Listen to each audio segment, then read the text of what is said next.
This month on Community, we are honoring heroes. Those who did great things in the past and people who are doing great things now.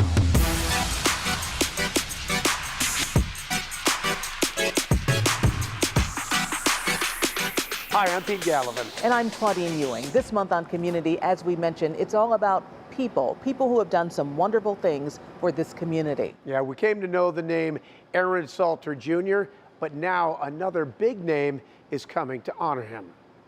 Bruce Smith. We saw you on Jefferson Avenue when you came to town. You got to know the story about Officer Salter. It's important that we never forget the victims as a whole and the heroism by Aaron Salter. Had it not been for his courageous actions and his obligation and duty and personal responsibility to protect, there would have been more deaths as a result of this racist attack on the African American communities. Buffalo, New York? Buffalo, New York. Bruce joined forces with a group of retired Buffalo police officers to raise funds for the Lieutenant Aaron Salter Memorial Scholarship. So the question you would ask is, what type of criteria would it be? Would he have to have a box cut? No. Would he have to have ridiculously strong hands like a mechanic? No. But would he have the scientific ability to be able to turn a car that drives on gas and make it run on water?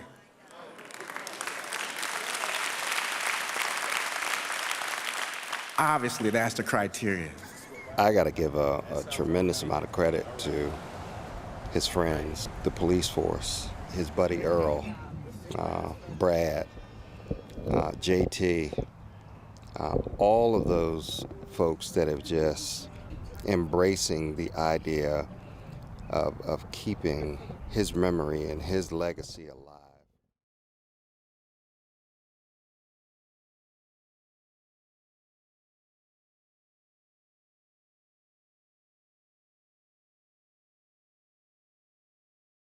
This month on Community, we are honoring heroes. Those who did great things in the past and people who are doing great things now.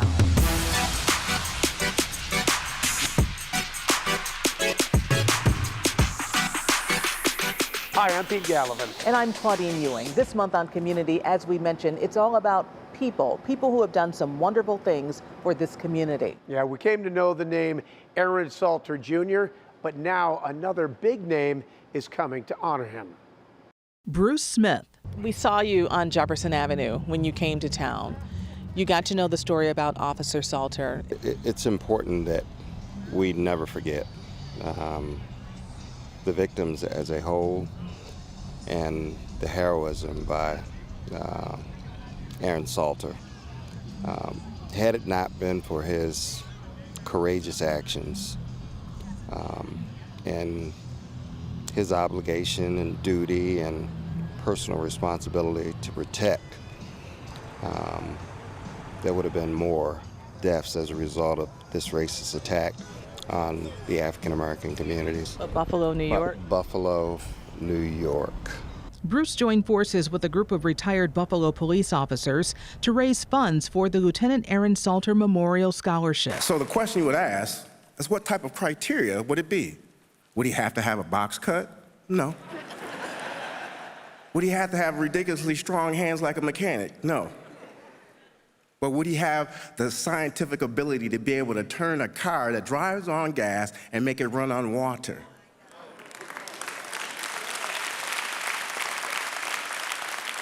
Obviously, that's the criteria. I got to give a tremendous amount of credit to his friends, the police force, his buddy Earl, Brad, JT, all of those folks that have just embracing the idea of keeping his memory and his legacy alive for what he did on 5/14. He's been diligent about wanting to help us to be able to keep his legacy going. Retired officers Earl Perrin and Brad Pitts are turning tragedy into triumph. Give 10 kids the opportunity throughout the city of Buffalo to go to college to try to be better persons that are civic-minded, mechanically inclined, to keep this memory going. what better way? Because you can do it, you can win by exponents or like multiplication. So we get one kid and save him, turn him around, and he does it for another kid or his own kids, then we win. And we ask that you be a citizen of the city of Buffalo, because that's the city that he worked for and where he lived. And we're doing it outside of Hutch Tech because His This alma is mater. where he That's where graduated. Right. Aaron was very mechanically inclined. We laughed at him all the time because he would come up with these crazy inventions. In the early 90s, he was the first person that we ever knew of that actually had solar panels on their house. Growing up, we would have the just typical bicycles.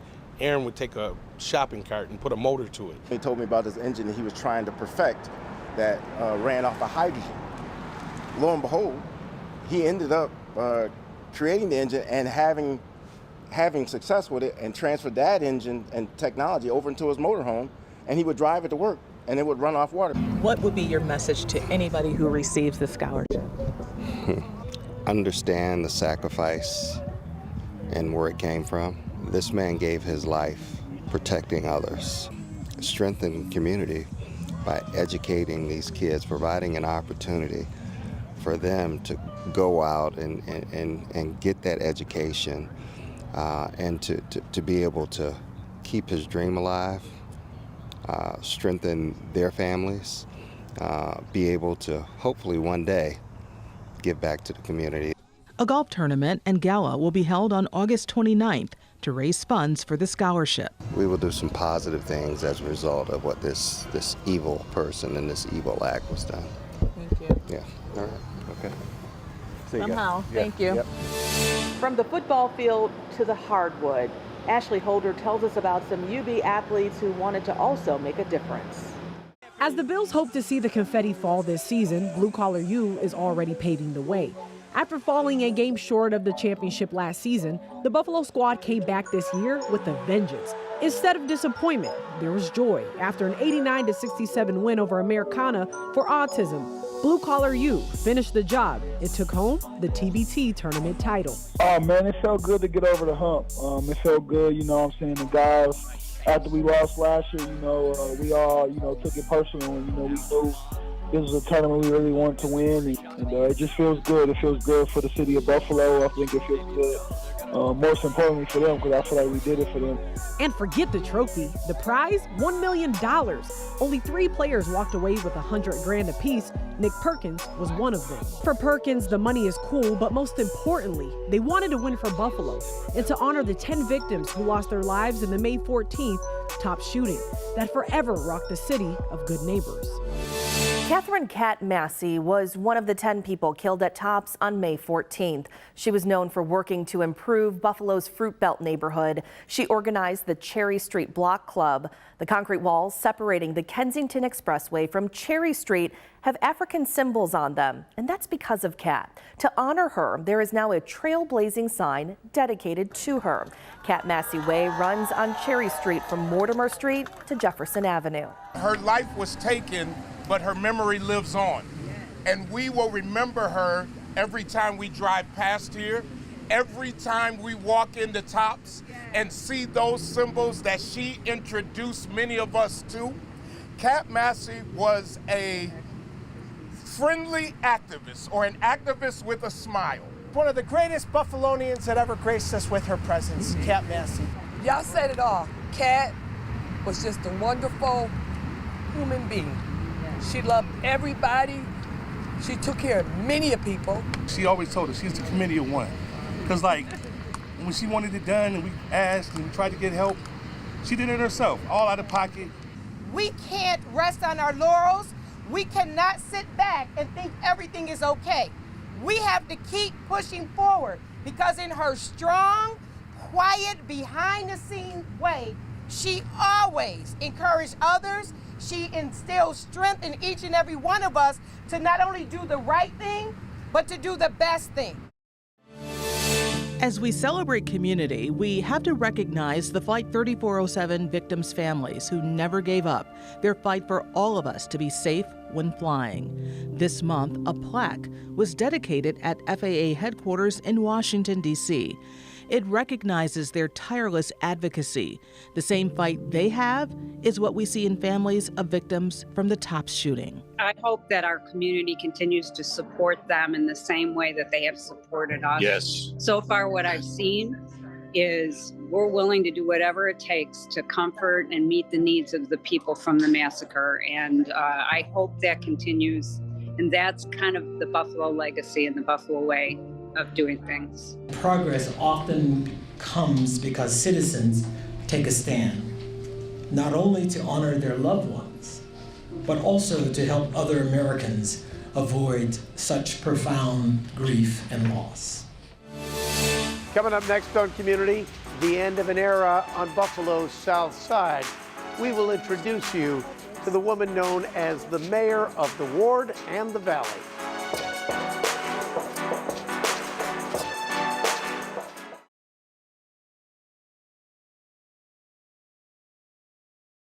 You may know her as the Grand Marshal of a parade or just the Field Marshal when it comes to development, especially down here. Oh, absolutely. But come September 30th, the Old First Ward and the Valley neighborhoods of Buffalo are going to be saying goodbye to the greatest leader this neighborhood has ever seen. She's been a fixture of the Valley Community Association for 46 years. I started in September of 1976. To some, Peg Overdorf is the association, and a whole lot more. First Ward, the Valley, she's the mayor. Congressman Brian Higgins has always considered Overdorf a valuable ally and a driving force in the redevelopment of the Buffalo River Corridor. She is iconic in her personality. She's iconic in terms of her vision and her hard work to turn that vision into something real. A lot of other neighborhoods don't have that. So I think that was something we had to capitalize on. Hence Buffalo Riverfest Park, Mutual Riverfront Park, Tewksbury Lodge. She has been consistent over almost 5 decades in her commitment to the Valley Community Association, to the First Ward of Buffalo, and to the Buffalo River. And now that time's coming to an end. Peg has announced her retirement effective September 30th. I sat down with her to reflect on everything from her legacy back to her start when the Community Association was in a tiny building at Elk and Smith. It was a 25-foot building. The frontage was 25 foot. 12 foot was the Valley Community Association. 12 foot was Frank the Barber. She grew and moved with it to a larger location on Elk and ultimately its present home. We fought to have it built, and the city took it over with civil service employees. And that was one of her first fights. She was just getting started. Your proudest accomplishment? Oh, I like challenges. And I wouldn't be here 46 years later if I didn't have challenges and take risks. Her most visible examples of her drive and determination are in the First Ward, where she's pushed local politicos and brought in numerous grants to help transform a former industrial wasteland into Riverfest Park, known to many as Peg's Park. She also partnered with the Power Authority to create Mutual Riverfront Park at Hamburg and South Streets, and that led to plenty of public and private investment in the area. And she also created quite a bit of programming and activities for those new spaces, which she'll continue to run during her pseudo-retirement. Yeah, I can't see you slowing down.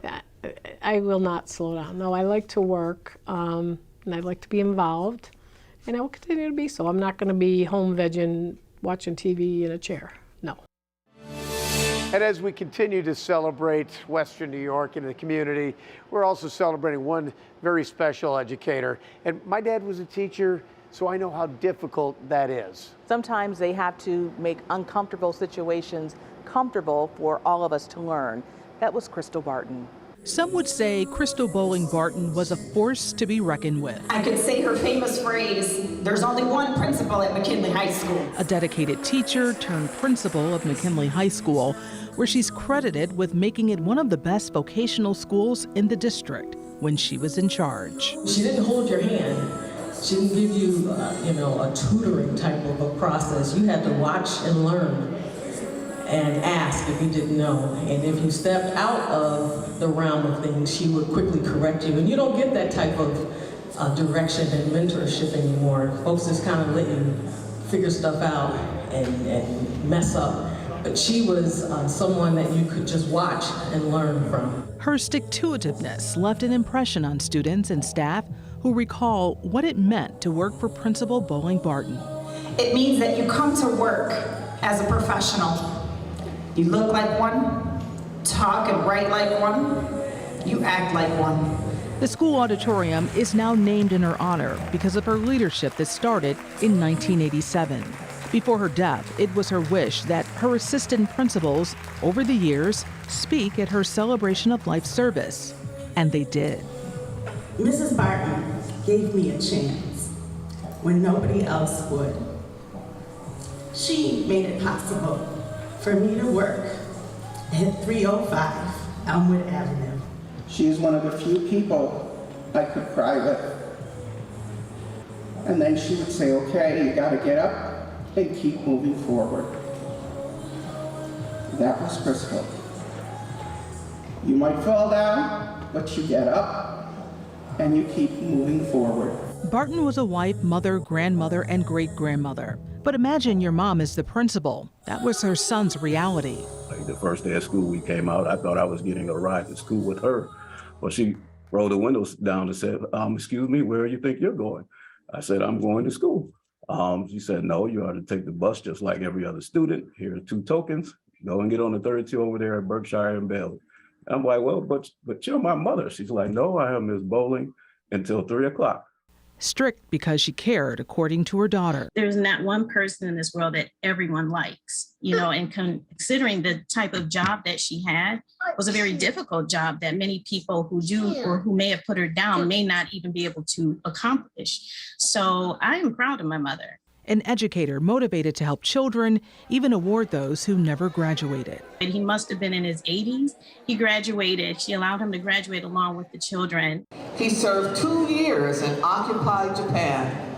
Mr. Smith is receiving his diploma as a graduate of the Sheet Metal Career and Technical Program. It's amazing. Culture was very important to my mother. She never lost sight of who she was and what she represented. And she was a big collector. She collected many things, and the African-American items were a big part of her collection. So what we are going to do with her collection is we're going to take it as her request. We're going to place them in a museum. We're seeking somewhere to put them in. And when the shooting happened at McKinley this year, she was hospitalized and saw it on TV. That was her baby. She didn't like seeing that at all because it never was around her when she was there. Crystal Boling-Barton won't be forgotten. Crystal Boling-Barton, you are a living legacy. We are standing on your shoulders.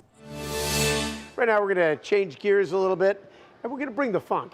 We're talking about the Funk Fest that is coming and the Jefferson Avenue Block Party. We had a chance to speak with Marnetta Malcolm, who's putting this together, and she loves her community, and that's why we're celebrating it right now.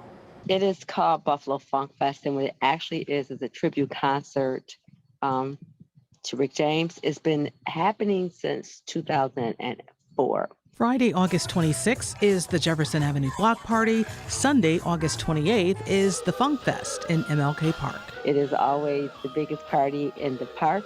We're bringing in P-Funk alumni. They're called P-Funk Connection. If you like Parliament Funkadelic and if you love funk music, they are the band for you. And we also have Buffalo Hall of Fame, former member of the Stone City Band. He has a band, and it's called LA Skies, Stone City Review, and they're coming in. And we have local bands as well, the Unity Band, the Music Company, and Delivered. Music was always around me. And I lived really close to Jefferson Avenue, like a block away. My street was bordered Jefferson and Maston. So, when we ever would walk, we would always hear music. It was important to me to make sure that Rick's music gets represented because it doesn't anywhere else. I mean, you hear his music, but far as the musical legacy and how he came home and got his friends together and started a band, and they became this worldwide sensation. And him is just a phenomenal genius, making hits after hits, and then having groups as well that were hits. Tina Marie, Mary Jane Girls, Process and the Do-Rags, but he never forgot about Buffalo. So I feel the same passion. I don't want us to forget about Rick. I don't want us to forget about our musical heritage. I don't want us to forget about Jefferson Avenue.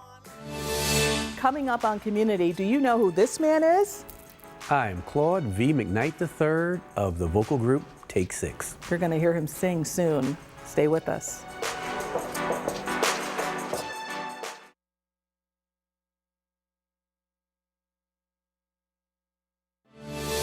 Welcome back to Community. Well, this month we are also celebrating the life and legacy of another woman who made a huge mark on her community. She had that magic gift to make people do what they didn't want to do and to volunteer, and everybody felt like they knew her really well and they were really close to her. She had that charm. Mary Hennigan was everything Buffalo Irish. Hennigan was the president of the Gaelic American Athletic Association, chair of the board of directors at the Buffalo Irish Center, and the owner of Terra Gift Shop on Abbott Road. She was also behind the reimagining of the Buffalo Irish Festival at the Outer Harbor, much of which she did in her final weeks from her hospital bed at Roswell Park. In fact, it was on the final day of the festival that Mary passed away. Some say she hung on with the sole purpose of seeing the festival across the finish line.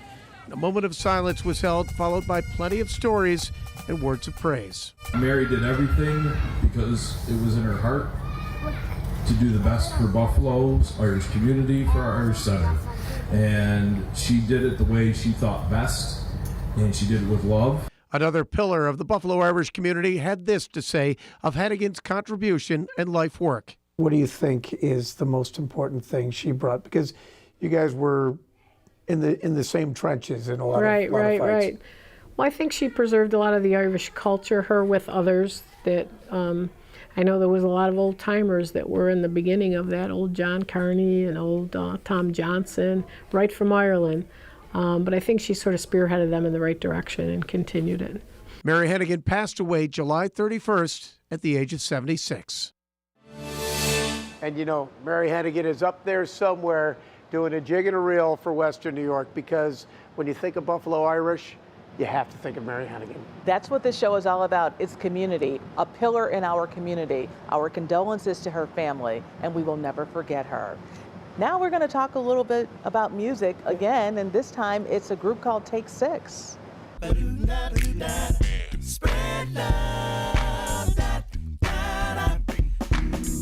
Grammy Award-winning group Take Six headlined the Queen City Jazz Fest in downtown Buffalo, an event hosted by the Colored Musicians Club.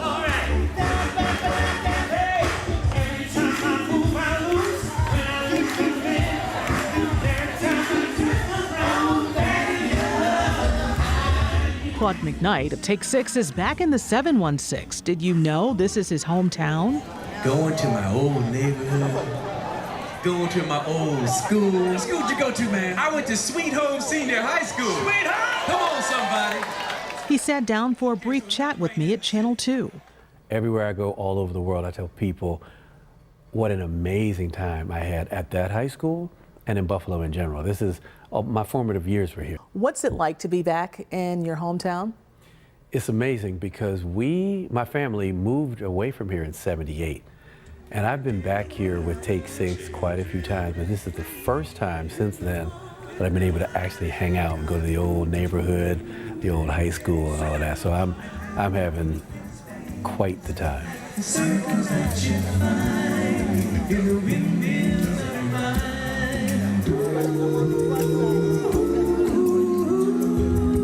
For those who don't know about Take Six, and there are some, tell them about your music and what you all do and how you all have been inspiring people. So I started an a cappella quartet in college down in Alabama in the early 80s, right after high school.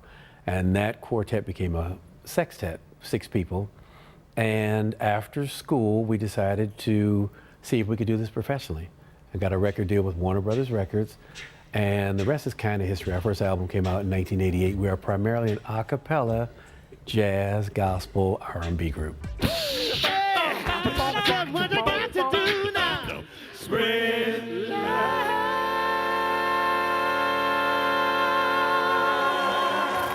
Why is that music so needed nowadays? Well, for us, I mean, it's a message of hope. You know, it's a message of love. And some people think that's corny, you know, what, another love song, whatever. No, we don't have enough love, and we never will. So the more we can impart that into people and share it, I think the better it can be, even if it's just one person at a time. Like a domino that you follow to turn up this song down the road to the cafe, the sun's never shone. Add teacher to McKnight's resume. I started a program called Building Blocks of the Song Stylist. And again, it's buildingblocksofthesongstylist.com. And it is essentially a song singing styling program where you can learn how to tap into yourself to be a more authentic, believable singer. Anyone, absolutely anyone can do this. What's your favorite song? That's a great question. It depends on the day, but I'm a huge James Ingram fan. Oh, yeah. And There's No Easy Way. Oh, yeah. It's probably one of my absolute favorite songs. And I use that song as an example when I'm doing one-on-one coaching with vocalists. I held her close to me 'cause I know she breaks so easily. You know, it has to be very heartfelt. Wow. You know. That's great. Thank you. I guess I'll have to try it. For the city that has gone through so much after the shooting outside of Tops and inside of Tops, it is a city that needs more healing on a daily basis. Absolutely. And many, many cities around the country are like that. Yeah. So anything we can do to uplift and bring love to Buffalo, we're here for that.